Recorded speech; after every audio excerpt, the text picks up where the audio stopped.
আন্তর্জাতিক সংবাদে রয়েছে এক হৃদয় বিদারক ঘটনা। 24 জুলাই 2025 চীনের সীমান্তবর্তী রুশ অঞ্চলে বিধ্বস্ত হয়েছে একটি যাত্রীবাহী বিমান। বিমানটিতে থাকা 49 জন আরোহীর সকলেই প্রাণ হারিয়েছেন।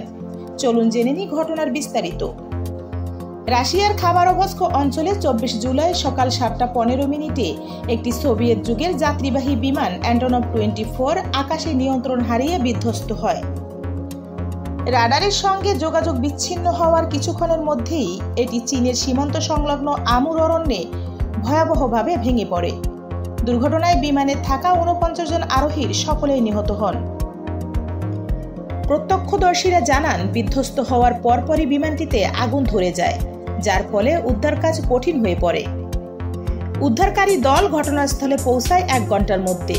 তবে পুড়ে যাওয়া বিমানের ধ্বংসাবশেষের মাঝে জীবনের কোনো চিহ্ন পাওয়া যায়নি।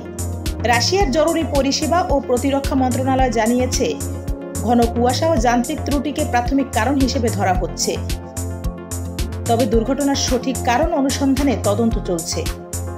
রাষ্ট্রপতি ভ্লাদিমির পুতিন এই মর্মান্তিক দুর্ঘটনায় গভীর শোক প্রকাশ করেছেন এবং নিহতদের পরিবারের প্রতি সমবেদনা জানিয়েছেন। চীন সরকারের পক্ষ থেকেও আনুষ্ঠানিকভাবে শোকবার্তা পাঠানো হয়েছে। এই ভয়াবহ বিমান বিধ্বস্তের ঘটনায় গোটা রাশিয়া ও আন্তর্জাতিক মহলে শোকের ছায়া নেমে এসেছে।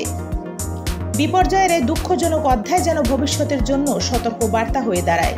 বিমান চলাচলের নিরাপত্তা ব্যবস্থা জোরদার করা এখন সময়ের দাবি। আপনারা দেখছিলেন BIM নিউজ।